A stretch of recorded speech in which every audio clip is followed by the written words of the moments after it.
It's summertime and that means it's steak time, but if it's too hot to go outside and grill, bring that steak inside and make a summer treat.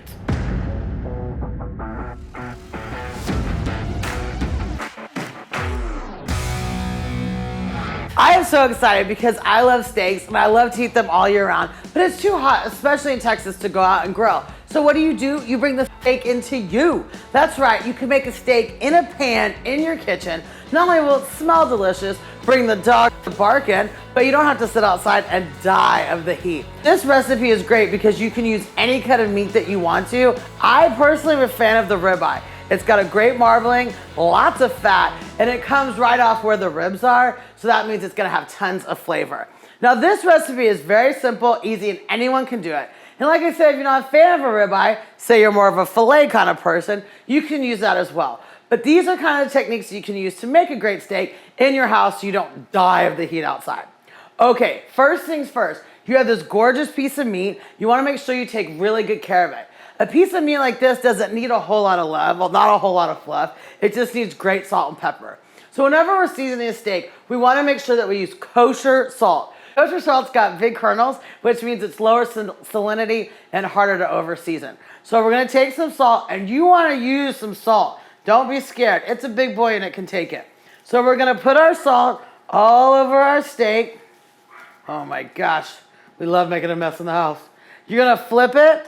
Remember, whenever you're cooking a steak, you always want to take it out 30 minutes or so before you start cooking. You never want to sear a steak cold because what you'll have is a beautiful outside and a raw inside.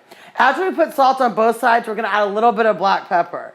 Now, my husband and I fight about this, white pepper versus black pepper. Clearly, I'm right. Black pepper is the best. You want to put black pepper on both sides, and you just kind of want to let it sit there for a second. What will happen is the water from the steak will actually start to get on those ingredients and it'll meld together to make a nice, beautiful crust. So we've got our steak there, we've seasoned it, we've loved on it, it's had time to sit out. So you don't want it warm, obviously, but you do want that chill off of it. Now let's talk about our pan. Whenever you're cooking in a pan, whether it be a grill pan or a saute pan, you always want to make sure it's a double bottom pan. Double bottom pans help you because it makes it harder to burn things and it makes your food a lot nicer and easier to cook. Okay, whenever you're making a steak, you want to do it on medium to high heat. A steak is... I love when the flames come on. Whenever you're cooking a steak, you want to make sure you got a medium to high heat. A steak is a big boy and it can take a lot of heat and it needs a lot of heat.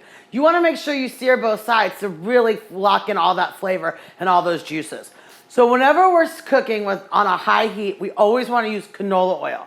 I know a lot of people love olive oil, but you don't want to cook olive oil in high heat, especially in your house. You're going to smoke out your house, you're going to have all the firemen here, and you're going to have a burnt piece of food.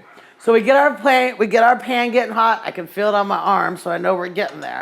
And we want to take a little bit of canola oil. Canola oil is good. It's got a very high smoke point. It doesn't impart any flavor, and it'll be perfect for your steak. So we're going to pour our canola in a pan, and you want to get a good coat on the bottom of it. It's tough to over oil, so don't worry about it, but we want to make sure that we're coating. Now, you always know when your oil is ready to go because it's going to go in there, it's going to kind of make waves, and it's going to separate from each other. That's telling you it's ready for the steak that it knows it's coming. So we want to get our pan going. It's hot, it's beautiful, our oil is dancing and going in every direction. We're ready. Whenever you serve a steak, whenever you sear a steak, chicken, anything that you're gonna give to a guest, you always wanna sear it presentation side down. What does that mean? That's the side that your guest's gonna see. Now, if you made the meal, you paid for the meal, you're cooking the meal and you have to clean up, who the hell cares what side it's on? It's free food for them. But just in case you wanna be a little swankier, a little bougier, we always go presentation side down. In this case, our presentation side is where most of the fat is, so we're gonna go ahead and lay it down. Whenever you're putting something in a pan, especially one with a lot of hot oil, you wanna hit it close and then far away from you. You never wanna drop it going towards you. Your face is too pretty. Okay, we're gonna drop, oh my God, that sound is the reason I became a chef. Now, wait for the fire alarm to go off because I'm pretty sure that's gonna happen or the neighbors will be over soon. Whenever you're cooking a steak, depending on how thick it is, you always want to start with 2 minutes on each side. When you cook a steak for 2 minutes on each side, It allows you to lock in all that flavor, but it also allows it to get a good sear on both sides. If you want it finished more or done more, put it in the oven for 350 for about 7 to 10 minutes, depending on the doneness. So we have our steak going. It's happy, it's singing, it's telling me, thank you. You're welcome, and thank you. Now we want to make a slaw that you can use all year round with any sort of vegetables. Now this is going to sound like a weird combination, but I promise you it's delicious, and you can make any form of this you want. But peaches and steak are an amazing combination. And Texas does peaches really, really well. So we always like to use food that's in season when it's readily available, so you get the best flavor and the best product. So these are some peaches from Parker County here in Texas, not that far from where we live. Oh, look at them. They're beautiful. They're delicious. Just peachy. Okay, we're gonna take these peaches. We're just gonna slice them. Oh my gosh. Good job, peaches. You can take the skin off of them. I don't like that. I like the skin on them. Then you know what the hell you're eating. But you can always feel free to do that. Okay, we're gonna slice our peaches. The best thing you can do for yourself in the kitchen is buy a sharp knife. If you spend money on nothing else, buy yourself a good piece of knife. You're worth it, and so is your food. So we're just gonna slice our peaches up. Oh my God, you're so pretty. You can't hear it, but the steak's telling me thank you. Okay, we got our peaches. Ugh, that's beautiful. Okay, now we got our steak going. You can always tell when it's time to flip. If you don't want to wait the 2 minutes, you wait till you see the steak starting to brown halfway through. It's spitting at me now. When it's halfway through that way, you can always flip it. We're gonna give this 1 more second. While we got our peaches going, we're gonna add a little bit of salt. We always season.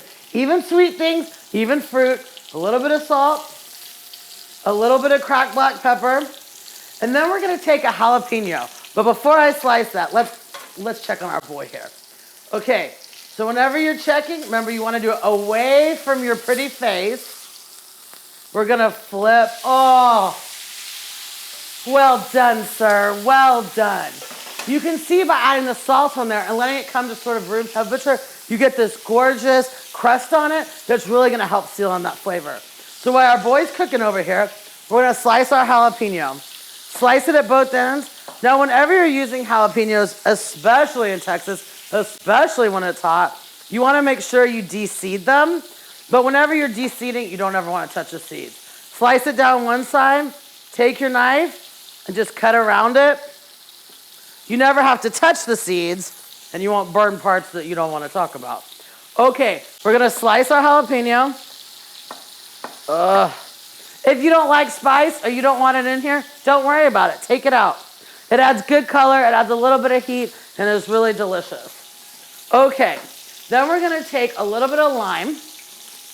You don't have to do this part either, but whenever you're cooking, people always ask me the difference between chef and restaurant food and their food.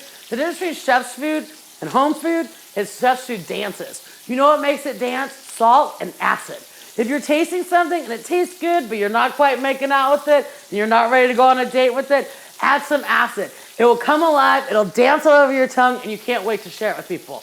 A little bit of acid, a little bit of lime, but I don't want to do it all lime because I don't want it to be so citric acid, so we add a little bit of balsamic vinegar. Balsamic vinegar is an aged vinegar that tends to get sweeter the longer it sits there. So add a little bit of balsamic, just a little. You can use white balsamic too if you're anti the color change. I love the regular balsamic, but do you? Then we're gonna take a little bit of blue cheese. We actually got this at the farmer's market here in Dallas. And we're gonna crumble that up in there. Oh my gosh. I always like to add a little bit of blue cheese in there. It gives it a fatty, melty flavor that goes really well with steak. But if you're not a fan of blue cheese, leave it out. If you like a whole nother cheese, add some Parmesan there. That'll work too. Our steak's been sitting there in 2 minutes on each side. I personally like a cow knocked over the head and served raw, but I know some people find that offensive. So you always want to cook your steak to the temperature that you and your guests like. We've had it sit here for 2 minutes. We've cooked it on both sides for 2 minutes. This is a thick steak, but it's not crazy thick, so it shouldn't take so long. The key to cooking a steak that nobody ever thinks about home, you always want to let it rest. Steaks are tendons and muscles, and what happens when they get hot is they shrink.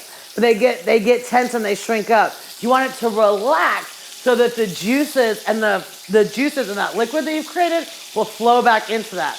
You ever cut into a steak, all of a sudden it's bloody and then it's well done? You didn't let it rest. Okay, so we're gonna bring this guy out, Mr. Buford here.